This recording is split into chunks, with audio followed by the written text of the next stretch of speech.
Hello, my name is Ruben Östlund. I'm the director and screenwriter of Triangle of Sadness. This is Note on a Scene. You said you were going to pay for food today. At the end of the meal, you said, thanks, tomorrow I'll get it.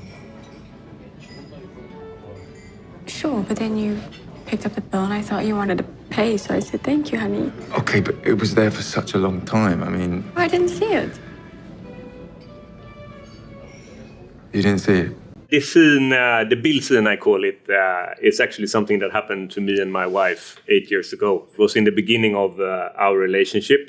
I wanted to impress her, so I invited her to Cannes. Every night I brought her out to dinner. So the first night and the second night and the third night, I was always paying the bill. But at a certain point, I started to feel like I can't play this role all the time. I like her too much, so I have to take the bull by the horn and bring this up in some way. This is a situation that I love because this is a dilemma. The main character, Carl, he has 2 or more choices and none of them are easy. Thank you, honey. It's so sweet of you.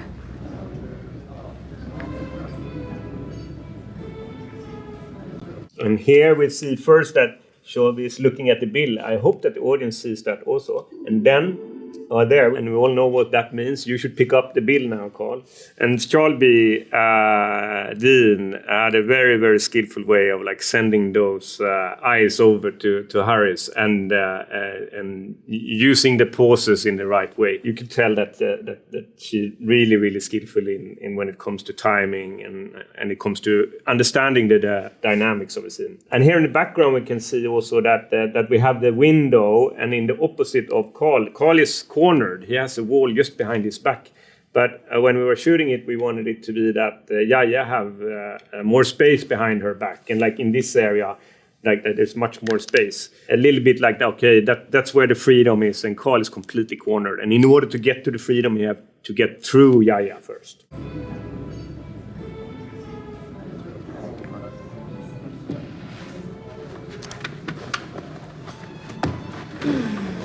First of all, I think that when we were shooting this, that it was important that you could see all of Carl's body, because it's so much in the body language that tells us about how he's trying to deal with the situation. We try to put Carl a little bit more in the darkness and with his back towards the wall. And that was in the intention of trying to show that he is cornered. When we were shooting the shot, it was actually a little bit tighter. He was a little bit bigger in the frame, but afterwards I decided to digitally zoom out a little bit because I wanted to have in connection in the frame all of the upper part of the body, because you see so much in the body language that expresses like the kind of awkwardness he's trying to deal with. When I was doing the storyboard picture, I think the hand that was close to the bill was also something that was important. When I'm working on the script, then I like to draw storyboard pictures. I spent quite a long time to draw these pictures,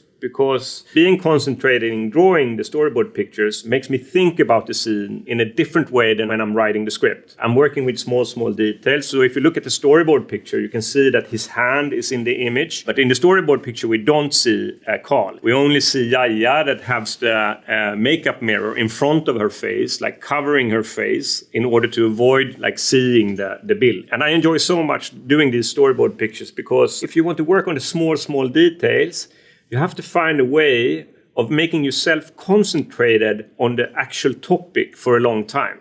And drawing and just sitting in the computer, because I draw these images in Photoshop, and then all of a sudden you come up with a great idea that is connected to the scene in some way. Do you like the place? It's a little stuffy. Little stuffy.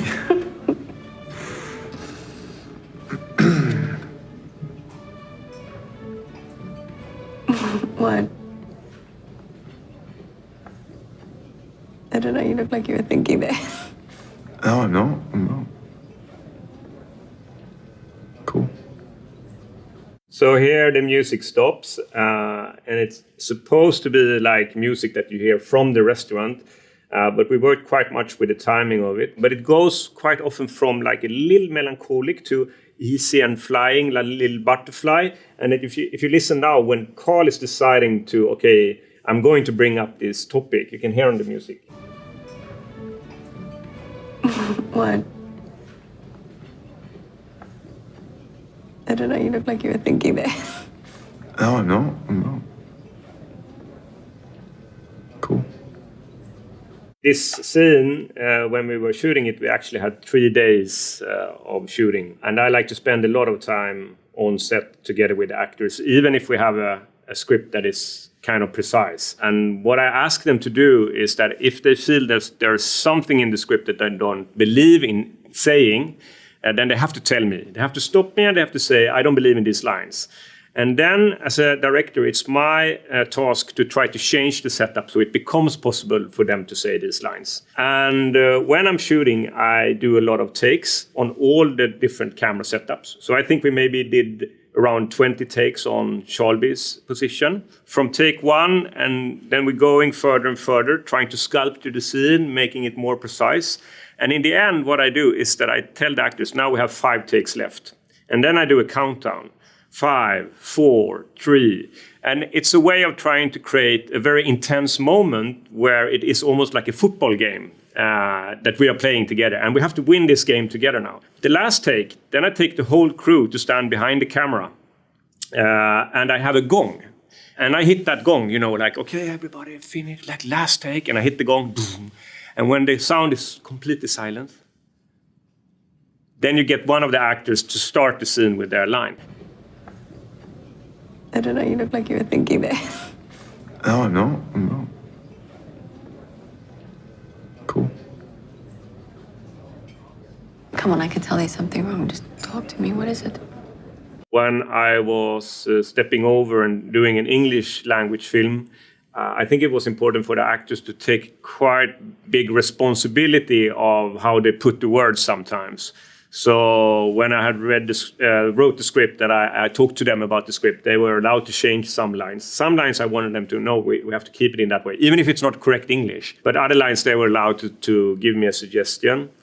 Yeah, it was a little bit of a challenge to me to try to get the small nuances in the language. Come on, I can tell there's something wrong. Just talk to me. What is it?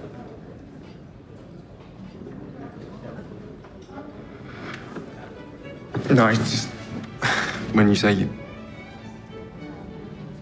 thank you, honey, like that, I mean, you don't really give me an option but to pay.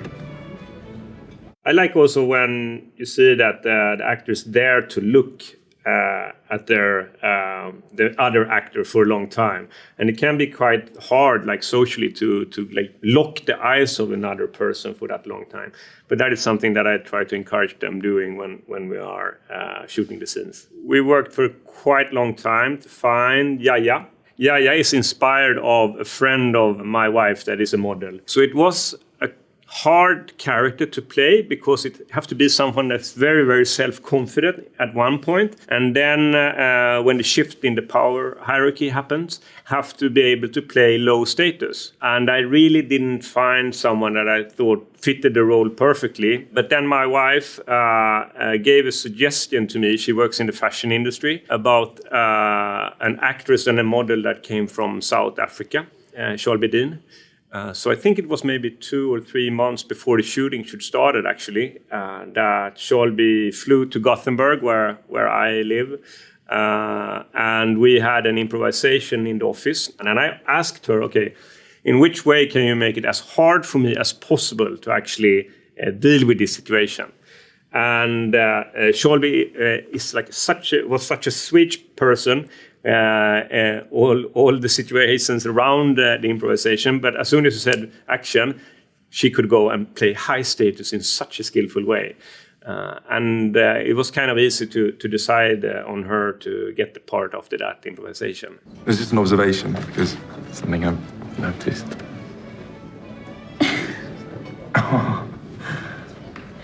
Oh, we could split the bill if you like. No. I can whip out a calculator and we can... No, okay, you need to. How many glasses of wine did you have? Oh, sure. Like, you had like 3 Shut more, up. right? Okay, that's not what I mean. That's not what I mean. Yeah, I think it all evens out,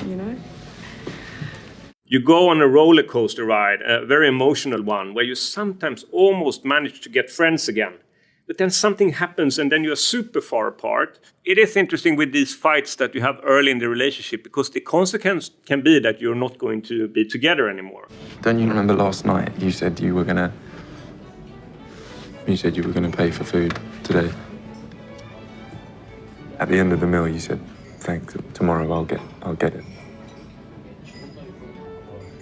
Sure, but then you picked up the bill and I thought you wanted to pay, so I said, thank you, honey. One of the reasons that I picked Harris Dickinson to play this scene was because this scene was the scene that I used when I was casting. And what was great with Harris, he had such a strong expression of feeling cornered, and you can see in his face how he's dealing with a dilemma. Sure, but then you picked up the bill and I thought you wanted to pay, so I said, thank you, honey. Okay, but it was there for such a long time. I mean, I didn't see it.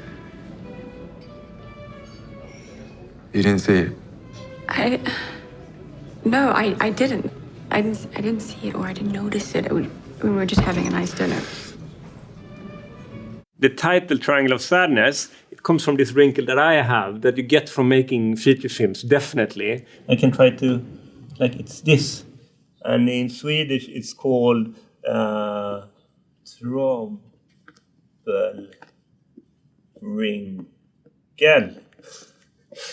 It's basically a term when it comes to beauty surgery. And it comes from a friend of mine that was sitting and having a dinner together with a beauty surgeon that all of a sudden says, "Oh, I can see you have a deep triangle of sadness, but no worries, we fixed that with Botox." You didn't see the bill when it got put on the table? No, I didn't, Carl.